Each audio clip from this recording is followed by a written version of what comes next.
Welcome to the Be Ready Utah PrepCast. I'm Wade Mathews, the manager of Be Ready Utah here at the Division of Emergency Management, and I'm very excited about who's joining me today.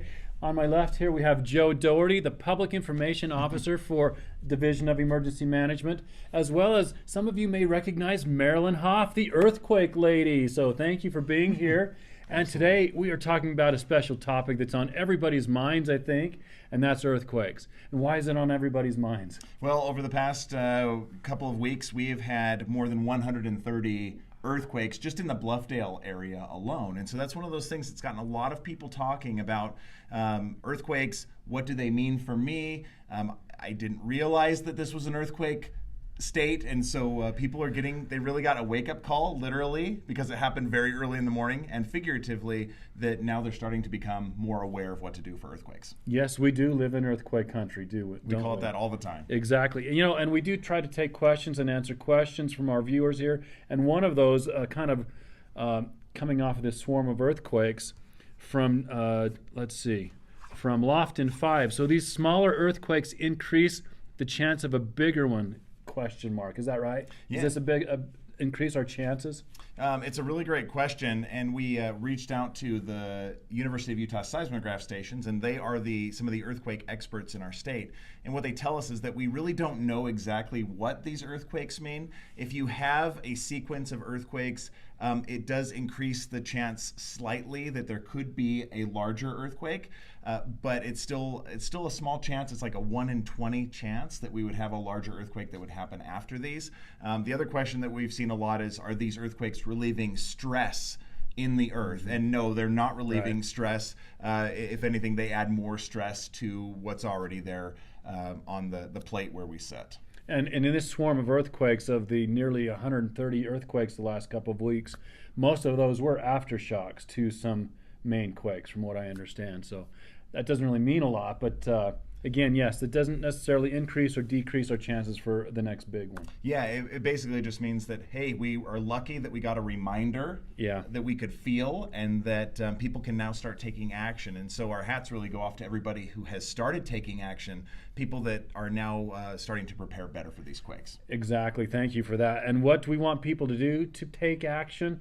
Well, we're going to talk about next is basically 3 areas of earthquake preparedness: what to do before an earthquake, what to do during an earthquake, and what to do after an earthquake. We're going to start with Maralin on what to do before an earthquake, basically our family disaster plan, but what are some of the things we want to emphasize as far as earthquake preparedness? First off, don't have the fear of earthquakes. You can go on the website, bereadyutah.gov, go to the library, read about earthquakes, and have more knowledge. Don't have the fear. So there's all types of literature out there to educate yourself about earthquakes. To start at home. You need to be prepared, because people ask, what do I prepare for? And so there's 12 steps to areas for preparedness. And you can go online again for the 12 steps. And it'll show you pictures like flashlight, radios, lights, shoes, things like that, to prepare for things you have at home already. So on the website, you will see a list of things that you have to look for throughout your home, and then go out and get your trial size items. You can see the board on the back, and there's simple trial size shampoos, lotions. You don't need to spend a lot of money. So start at home, do a scavenger hunt, and get your kit started. And our website is bereadyutah.gov. You'll probably see it on the screen, where you can find a lot of these Be Ready Utah preparedness brochures that Maralin is referring to: disaster supply kit, home hazard hunt, water storage we talked about in our last episodes of Be Ready Utah PrepCast. Maralin, you mentioned flashlights and shoes. What do we need to be thinking about as far as in the bedroom with those things? Okay. It is suggested to have a pair of shoes right by your bedside. Kids, don't take your shoes off and leave them on the stair steps for grandma to fall over. Put your shoes by your bedside. And also a flashlight, because let's say earthquake, the power's out, then you have a flashlight to see, and shoes to keep your feet from getting cut from broken glass. So I've just been listening recently to The Big One, which is a podcast that's done by a radio station out of California. And they interviewed one of the doctors who treated people during the Northridge earthquake in 1994. And he said the most common injury he treated was broken glass in people's feet. And so that's one of the messages that we've been hitting from our division social media accounts, as well as Be Ready Utah, is to remind people that those shoes, it's such a simple thing to do. Just put those shoes by your bed.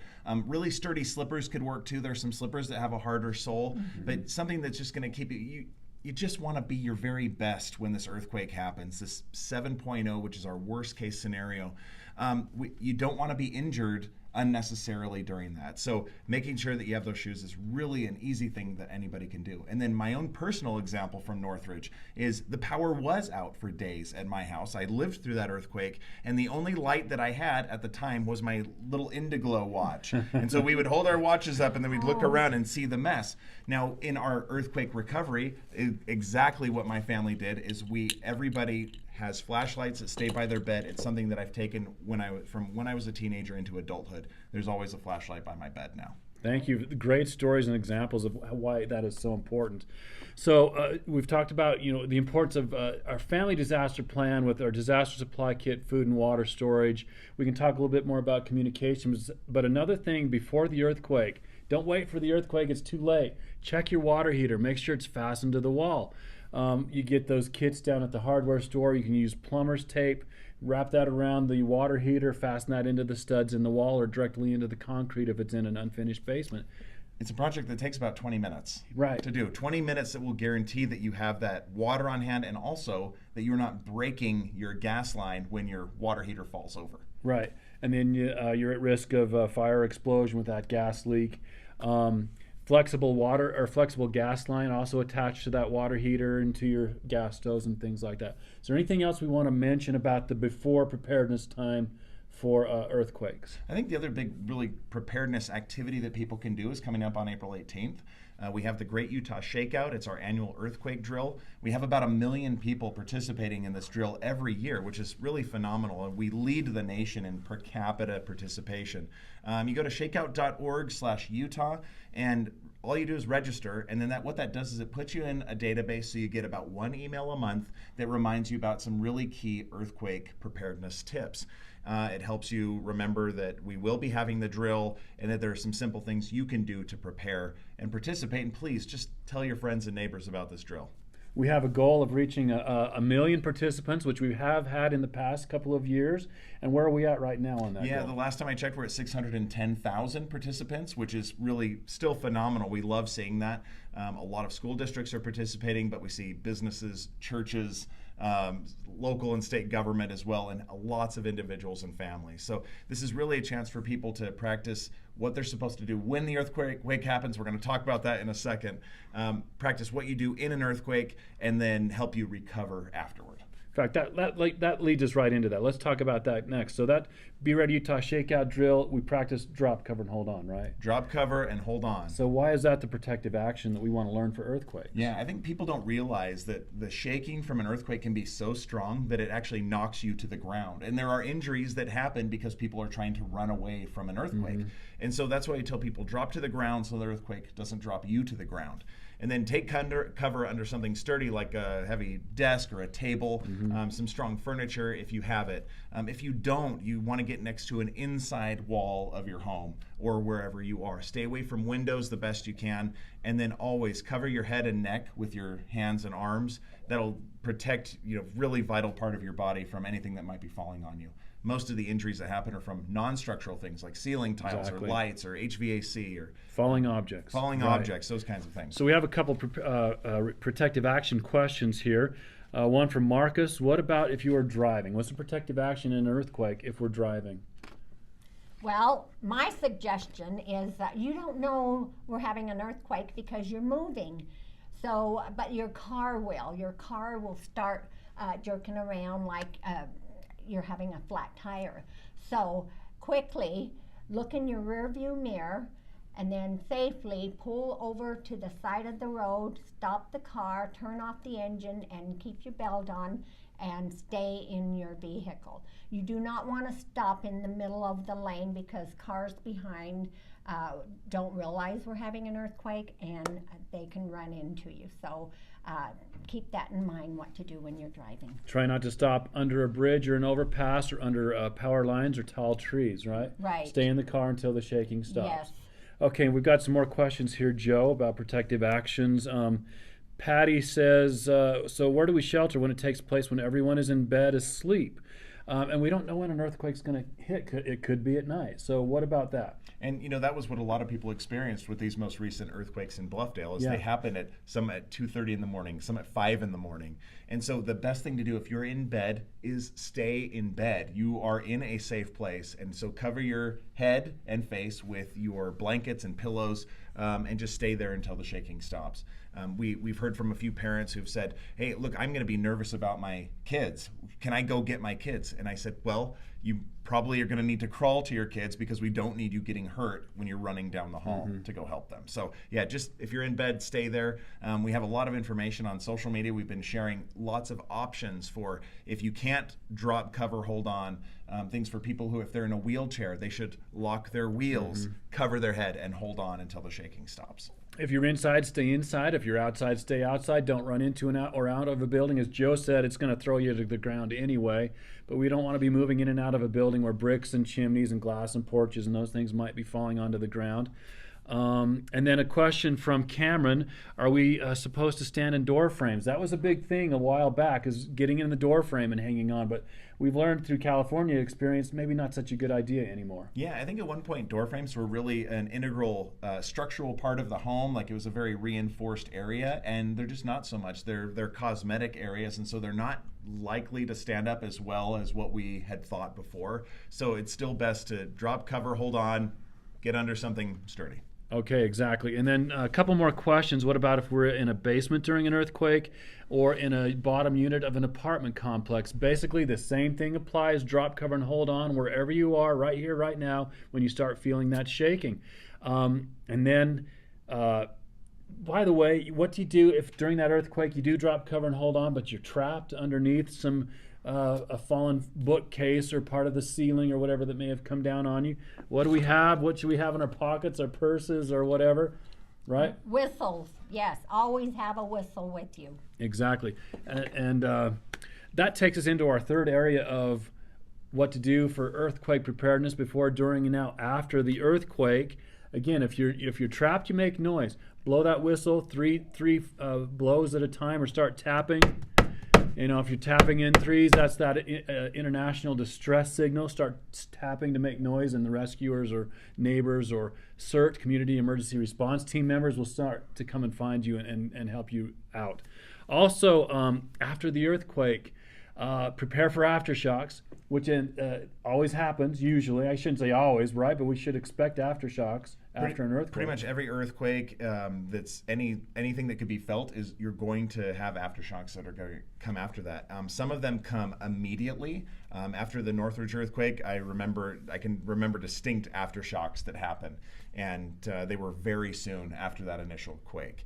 And so even with these little small earthquakes that we had in Bluffdale, there have been dozens of aftershocks that have come because of those. So remember, the same thing applies. Drop, cover, and hold on, because you don't know what's going to be the result of that aftershock.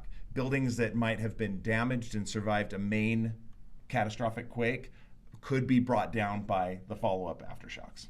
Wow. Okay. Good information. So also after the earthquake, check on yourself, your family members, your neighbors. Make sure everyone's okay and may or may not need first aid treatment. Also, you'd want to get to your meeting place. We can talk about our meeting places and family communication plans in a future segment of Be Ready Utah PrepCast. But you want to take accountability, make sure everybody got out okay. Nobody needs first aid treatment. And then kind of a common misconception we have amongst earthquake preparedness is, I need to go shut the gas off after I felt the house shake, right? We hear that all the time. Wrong. Yes. False. When do you shut the gas off to your house after an earthquake? Okay, number one, do not shut off the gas unless you can smell natural gas. Okay, that's the first one. The other one is if you can hear gas escaping, you might not be able to smell it, but you can hear gas escaping. And then the third one is if you see actual damage to your some of the pipes that are bringing gas into your home. Otherwise, please don't shut them off. A professional has to turn that gas back on. And we've heard in minor earthquakes, everyone rushed to shut off their gas, and then it just took the gas company forever to get all of that service turned back on. Exactly. Also, I think, if we are able to stay home, the other thing you want to look for is if your house is badly damaged off its foundation, twisted or whatnot, then you might want to shut the gas off as well, because you're going to end up leaving anyway. But like I say, if our home is safe enough and hasn't sustained that much damage, I'm going to do a quick check around and make sure that everything's okay. I want to stay home. That's where I'm most comfortable. My emergency supplies are there, and I still want a furnace in the wintertime. I still want hot water. And if I've shut my gas off, I've just lost all those utilities as well. So only if you suspect a leak do you shut it off. Exactly. Okay, so I think we've covered it before, during, and after. Is there anything else you want to add here? Yeah, I would just say a reminder, come join the ShakeOut, practice, drop, cover, and hold on with all of us, and then go through and check your home, do a home hazard hunt, and see what kinds of things might be falling, what furniture might come loose in an earthquake. Put a Band-Aid in your wallet. That just gives you that preparedness mindset, That's right. Train your brain, as you say. Train your brain. Exactly. And we've talked a lot about earthquake preparedness here at Be Ready Utah. We're happy to come to your organization, your group, and do a presentation on earthquake preparedness. We've got a lot of information on our website, bereadyutah.gov. And then please check out our PrepCast, Be Ready Utah PrepCast, on our YouTube channel, on our Facebook page, and hashtag BRU PrepCast, right? Am I missing anything there? No, just like, subscribe so you can get more notifications if you're watching this on YouTube. And let us know if you have any questions. Thanks again to Maralin and Joe for joining us. Thanks for watching, and we'll see you next time.